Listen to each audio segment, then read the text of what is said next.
static fire time? Ship 26 work continues, Starship in Florida soon, Stoke Space achieves a massive milestone, and Rocket Lab ends their streak of successes. My name is Felix, welcome to What About It? Let's dive right in. Starship updates. Another week at Starbase. After our dreams of a September Starship launch were effectively crushed, SpaceX's focus switched to other prototypes. But what's the story this tells us? What's ahead now that plans have changed? Let's condense it down together. Spoiler, there are a lot of silver linings in it. Courtesy of stunning imagery captured by our on-site photographer John, today's Starship update begins with the second orbital duo, Booster 9 and Ship 25.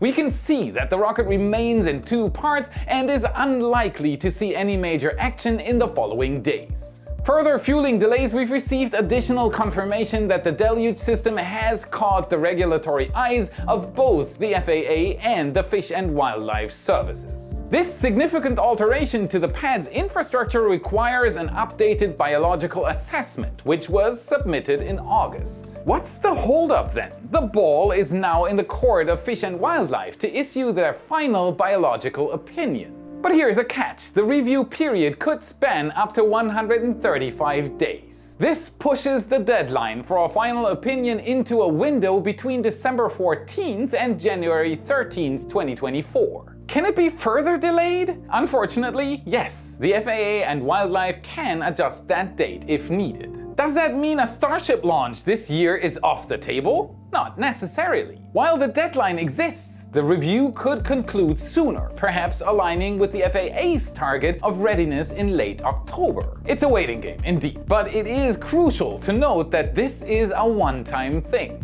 Assuming Starship successfully completes its next mission, future flights should encounter fewer bureaucratic roadblocks, much like what we see now with Falcon 9 launches. While the OLM right now might be a very impressive sight, rest assured work at the launch site never slowed down. Take a look at this. Recent activity has shown MOVAC trucks visiting the backside of the launch tower. A very promising indicator that the water system is being replenished following the connection of a third large water tank. This activity could also mean that we're days away from another test of the water deflector. After all, the newly installed piping has to be validated, something we'll keep our eyes peeled for in the coming days.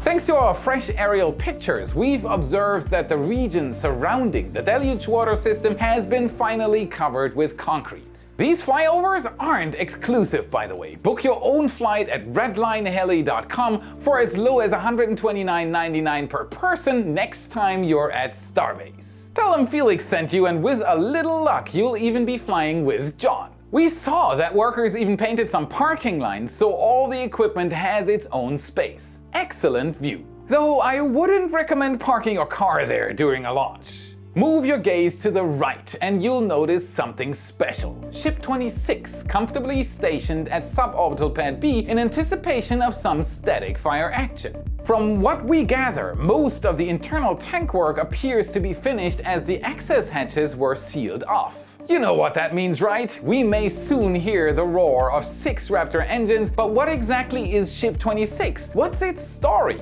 Overall, Ship 26's existence presents something of a mystery. It's lacking heat tiles and flaps, leading us to wonder about its intended purpose. While the absence of a payload bay door rules out cargo missions, some speculate it might serve to examine how Starship's propellant behaves during extended periods in space. Another plausible theory is that this could be a prototype for in-orbit refueling, an ability SpaceX must demonstrate to fulfill requirements for NASA's Human Lander System contract. They've already signed the deal, now they have to show that it can be done. What are your thoughts? It looks like they might want to launch it. Is it a full-blown fuel depot or merely a test tank? Please let me know in the comments below. While we investigated the build site, intriguing action inside the ship manufacturing hub caught our attention. Take a look at this. Currently, the high bay serves as the assembly point for 3 prototype ships, with Ship 31 being the shortest among them. On September 14th, this prototype evolved. They added the common dome. This is an essential component that separates the methane and the oxygen tank. The subsequent section, known as mid-locks, is already staged in the ring yard. Once it joins the assembly, only the aft section housing the mounts for 6 Raptor engines will remain pending. Adjacent to Ship 31, Ship 30 appears relatively unchanged since our last update. The same, however, can't be said for Ship 29, situated on the far right within the high bay. This one seems to be a focus. Surprisingly, workers have already detached its nose cone crane lifting points and covered them with heat tiles, a procedure that was usually done at the launch site or the rocket garden. Now, to understand why SpaceX changed that, let's dispel a common misconception about Mechazilla's lifting mechanism.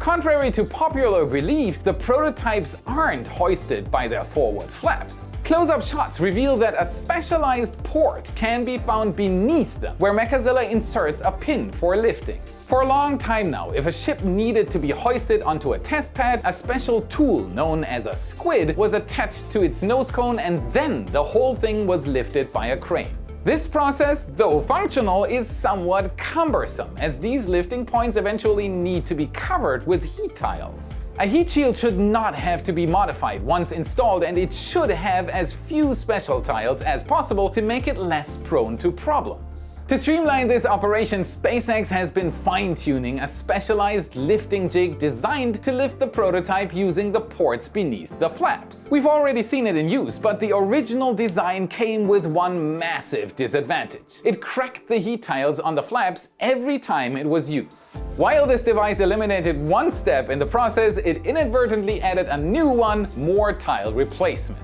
The original jig clearly had its shortcomings. However, a revamped ship lifting device was recently seen at the payload processing facility. This new design appears to have been simplified to minimize damage to heat tiles during lifting operations. While it hasn't been used yet, the recent covering of Ship 29's lifting points suggests that this prototype could be its inaugural test subject. A major step in the right direction if it works. Shifting our focus even further to the right, we see mighty Megabay.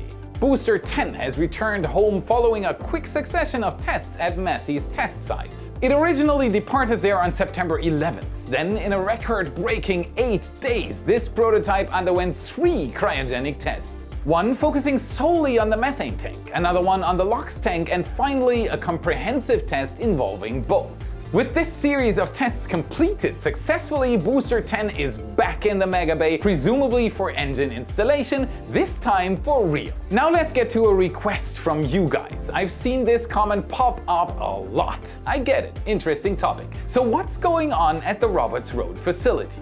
If you're relatively new to the Starship program, you might not be aware that Starbase serves only as a testing ground for new technologies. The endgame, however, is to launch missions from LC-39A and possibly a new pad that doesn't even exist yet. We're talking Florida. Throughout 2022, efforts have been made toward this objective, evident in the nearly completed Starship launch tower adjacent to the Falcon 9 mount at Launch Complex 39A in Florida. There have been many speculations concerning how SpaceX will transport a Starship to the Kennedy Space Center. After all, this means crossing thousands of miles with a 200-ton stainless steel tube, and on top there is this huge fragile sticker on it. While some theories suggest relocating it via barges or even flying it from Texas to Florida, the most practical scenario, of course, involves SpaceX just making a Starship directly in Florida. We might see floating Starships, but making them in Florida will always be better. Introducing the Roberts Road facility located near KSC. SpaceX not only constructed a backup launch tower here, but they've also built an entire second Star factory. They were even in the process of erecting a Megabay there, but these parts were instead moved to Boca Chica. Starbase has priority. Most activities here have been paused, partly due to concerns over the first flight's mishap. As of now, LC-39A is the only US site capable of launching crewed Dragon capsules. If a Starship were to explode at this site, NASA could lose its only ISS access point. This is why rigorous testing and alternative launch options for crewed flights are needed before Starship can launch from Florida. SpaceX is actively working on this alternative, partly at the Roberts Road facility, where a crew tower is under construction for Slick 40. So to answer the initial question, in the near future we could see a revival of Starship-related activities at this location thanks to the recently released draft environmental assessment for the Roberts Road expansion. Reading a 231-page document filled to the brim with corporate speak is a terrible way of spending time. So don't worry, we did it for you. The most captivating section of this assessment is naturally the one that involves the expansion plans from SpaceX. The primary proposal aims for a northward expansion of the current facility, requiring acquisition of 100 additional acres of land. This would triple the current facility's size, expanding it to almost 150 acres. Now that is a huge area. The document also sketches out 2 buildings, a smaller structure, likely an office space, and a considerably larger one, potentially serving as a second star factory. 2 of them. The proposal expansion is designed for quick completion, potentially within 2 to 3 years. Most utility services, electrical fiber and water connections could be simply extended from the already existing Roberts Road facility. Additionally, the proposal includes a request to widen the Saturn Causeway, the road linking the iconic Vehicle Assembly Building, or VAB, with pad LC39A. Currently, this road measures an impressive 8 meters or 26 feet in width. Even though 8 meters are wide, it is a dimension that would make maneuvering a Starship there a challenge. We're missing 1 meter minimum, as Starships are 9 meters wide. SpaceX aims to expand this road to a width of 10.3 meters or 34 feet, giving some wiggle room for the SPM transporters. Should the primary expansion site not be approved, an alternative southern expansion option is on the table: the backup plan. This would require 115 acres of land and would bring the facility close to some transmission lines, a concern given the height of a Starship. These beasts are 50 meters tall only for the Starship's second stage. The drawback of this site is the need for new transformers and laying out thousands of feet of gas lines to make up for the lack of existing utilities, translating to additional work and time needed. 2 other alternative sites were initially considered but were ultimately dismissed, mainly because of reduced accessibility. They would require significant road alterations. Most importantly, from an environmental standpoint, the document doesn't flag any significant concerns. That's a good thing. Released on September 13th, the document is now in a public comment period. This allows anyone from the public, including you, to submit their views on the expansion to NASA until October 16th. If no issues are identified, we can expect the release of a final assessment in the not-so-distant future. What do you think? Will Starship launch from Florida in 2024 or maybe 25? Will they move it from Starbase or create one from scratch? Share your thoughts below, I am eager to hear them. Today I want to talk about researching your family history, a truly meaningful endeavor that connects us with our roots. That is why I'm collaborating with MyHeritage, a fantastic platform for building your family tree and discovering your heritage. Let me show you how easy it is to start with MyHeritage. I'll add a family member and attach a photo to their profile. Easy, right? When we filled out the family tree for my wife, we found out that her great uncle made a leap over the ocean and lived in Maryland. And we are in the process of reconnecting with her forgotten ancestors. Look at this old black and white family photo. With MyHeritage, I can revive it by repairing, colorizing, enhancing, and animating it. Researching our family history with MyHeritage amazed me. We found relatives that we didn't know existed. Now it is your turn to start your own journey with MyHeritage. Create an everlasting legacy for generations to come. Head over to MyHeritage, sign up and get started with your 14-day free trial. Use the link in the description to get 50% off. Let's explore our family histories together. Happy researching! Quick heads up, YouTube might have unsubscribed you unknowingly. Double check that subscribe button. While you're checking, hit the like and consider joining our Y supporters for exclusive SpaceX updates. Everyone gets the same perks regardless of your contribution. You get access to daily Starbase photo galleries, now including aerial and ground photos of SpaceX's progress. The next flyover will likely happen on the day you watch this episode. Check out our Patreon in the description. Huge thanks to our existing supporters, you are amazing.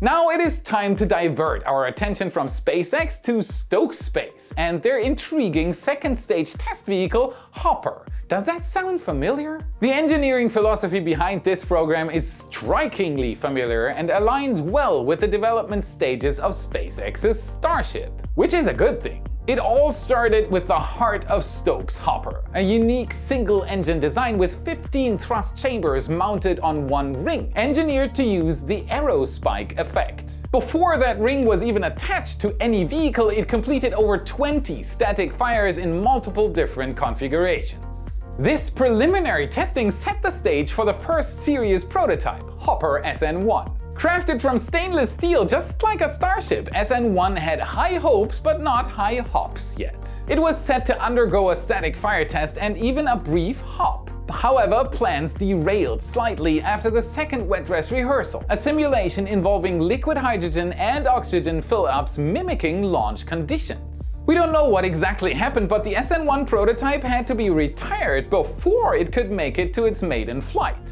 But that's the upside of hardware-rich development. Before SN1 was scrapped, Stoke Space was already deep into the development of their second prototype, Hopper SN2. This one managed to pass the WDR tests without any major hiccups, paving the way for a static fire on September 14th. So how did it go? Did it hop? Well, we're fortunate enough that the company has actually released a video from this test, and as you can see, it performed flawlessly. With this major milestone, Stoke was ready to perform a hop. Just 4 days later, SN2 took to the skies, or at least took off from the ground, ascending to 9 meters or roughly 30 feet. Tea kettles can fly!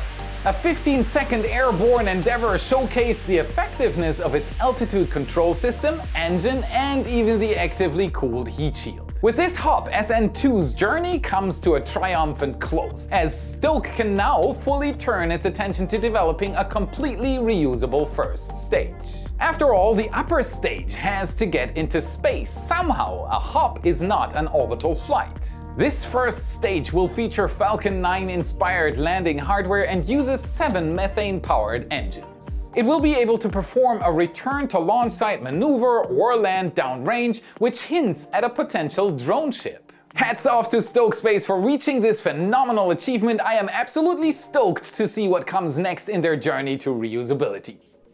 Get it? I'm stoked! On a contrasting note, Electron rockets for the time being will be grounded, owing it to a recent mission anomaly.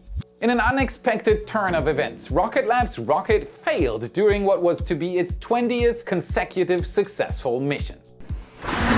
On September 19th, Electron had been slated to launch the second in a quartet of Acadia satellites for California-based operator Capella Space. The Acadia constellation is an ambitious project that aims to have 30 orbiting satellites specialized in synthetic aperture radar imaging. You might now be pondering, what exactly is SAR imaging? Well, imagine wanting to map the pond's floor while sitting in a boat above it. You can't peer through the water, so you cast fishing nets at various points. The way the net conforms to the floor gives you clues about its topology, rocks, slopes, and even plant life.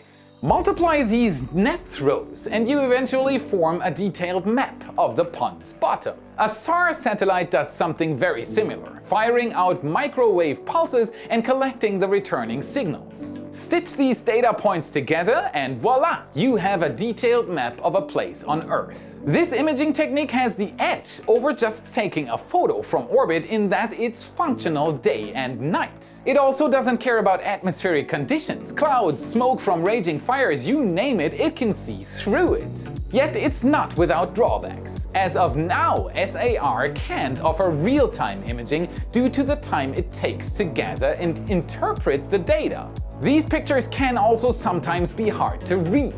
Some time ago, Capella Space invested in a series of Electron rockets to begin their satellite deployments. The first one was named We Love the Nightlife. It launched on August 23rd, we covered it and perfectly executed its mission. The satellite was safely placed in a 640 kilometer or roughly 400 mile low Earth orbit. However, this latest launch saw Electron's impressive streak of 19 perfect launches come to an unexpected halt. The mission, dubbed We Will Never Desert You, initially proceeded by the book. Nominal launch, a smooth sail through max Q, no red flags, no hints of what was about to come. The launch took a sharp turn for the worse just moments after second stage separation. Video transmission abruptly ceased, and the telemetry data indicated that the second stage was slowing down. It was supposed to speed up, not slow down. Unfortunately, this time there was no happy ending. A few minutes after liftoff, the launch director invoked the dreaded term launch anomaly, signaling a mission failure. That was it. Though officially investigation remains pending, a quick analysis of the video suggests that the second stage failed to ignite correctly. It could be something as mundane as a severed wire to a yet end of my design flaw. What's also interesting to note is that the camera feed ended at the same time. Power loss might be another possible reason. But mistakes are there to learn from them. Despite this hiccup, I'm convinced that Rocket Lab will emerge stronger. Out of 40 attempted missions, only a handful have failed. 4 or perhaps even 3 depending on how you view it. Their initial failed mission was caused by a manual activation of the flight termination system. The system was activated because telemetry data, like speed and orientation of the rocket, just stopped coming through to the range safety officer. That's the guy who can detonate the termination charges to make the rocket explode for safety. Later it turned out to be a ground software bug. Nothing was actually wrong with the rocket, which is why some people don't count it as a failure of the vehicle itself. The next hiccup transpired during the ironically named mission Pix or It Didn't Happen, where a single faulty connection led to a second stage engine shutdown. There were no pics. The most recent failure prior to the current one occurred over 2 years ago, and once again, it was a second stage issue. Hopefully a quick investigation will reveal what went wrong, enabling Rocket Lab to resume its space journey as fast as possible and even better than before, fingers crossed. That's it for today. Remember to smash that like button hard, subscribe for more awesome content. This is what fuels the algorithm and it helps us immensely. Check out our epic shirts in your favorite Space Nerd store, link is in the description. And if you want to train your space IQ even further, watch this video next to continue your journey. Thank you very much for watching and I'll see you again in the next episode. The release. Erecting. Oh, no, please. I'm sorry. Connections.